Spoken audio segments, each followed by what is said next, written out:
So now I want us to think a little bit about growth and company growth. And let's see, I need a volunteer. Hey, Mike, would you like to be my volunteer here for a moment?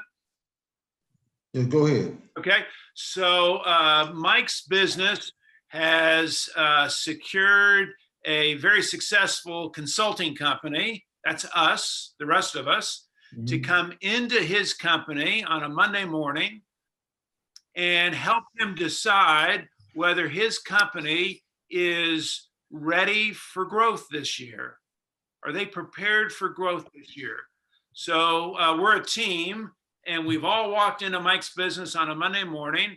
And again, we're charged with looking at everything in his business to try to decide whether Mike's company is ready and capable of growth in 2021. So here's what I'd like for each of you to think about. As we're walking around his business and we're talking to people and we're looking at reports, we're studying everything in his business, what is it that we might see that would cause us to think that Mike's business is not ready for growth? Not ready for growth. What would be some examples? Yeah, Diamala, go ahead. Not organized, no structure. Poorly organized, chaos, right? If we saw chaos, if there was a lack of systems, policies, procedures, not organized, that's certainly a great example of a sign of a company not ready for growth. What else comes to mind? This is Helen. I would take a look at the balance sheet to look at the current ratio and debt to equity. That's one of the first things I'd pull. Yeah, there we go. We're going to ask for his financials, both his income statement, balance sheet, particularly the balance sheet, as we'll talk about in Module 4. And we're going to look at his liquidity. Does he have enough cash to grow the business? Does he have enough capital, the ability to borrow money? Current assets minus current liability. We're going to take a hard look at his financials and make sure that he's got good financials to support his plans for growth. What else would give us concern about his company's preparedness for growth?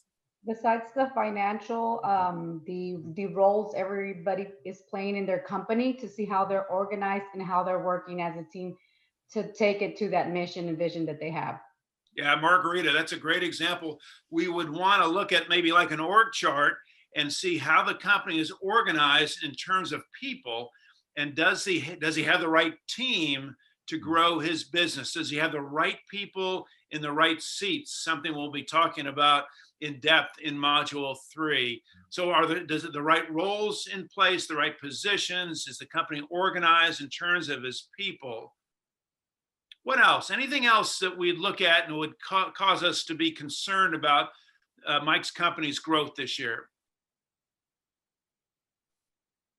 Depending upon what type of company it was, if there were any regulatory reports or state reports or certifications and things like that, seeing if they've been able to uphold those and be compliant with them. So from a compliance standpoint. Yeah, compliance. Are they in line with county, state, federal regulations? Are they taking care of all the forms and everything that needs to? Have they paid their taxes? Are they okay with the IRS? Yeah, we want to make sure in terms of regulations that they're compliant with everything that they need to. We'd probably want to see a business plan, right? We'd like to know that Mike has documented his plans for growth, that he's got the right strategy, the right tactics, that he's documented his plans for growth. Anything else that comes to mind that we would want to look at and see to determine if Mike's company is ready for growth? Anything else? We've come up with a good list. So Mike, good news. We've analyzed all of what we've talked about, and we've all agreed your company is ready. You're ready for growth. I pose that question because as we were thinking about Mike's business, my guess is you were thinking about your business, right? Is my company organized for growth this year? Do I have the right systems, the policies, procedures, checklists? Do I have, are my financials in good shape? And do I have adequate cash, liquidity, good inventory, or are my financials in good shape? Do I have the right team? Do I have the right people in the right positions to support the growth of my business? Am I compliant with all the government regulations that I would need to be. So my guess is you were asking yourself that same question. So that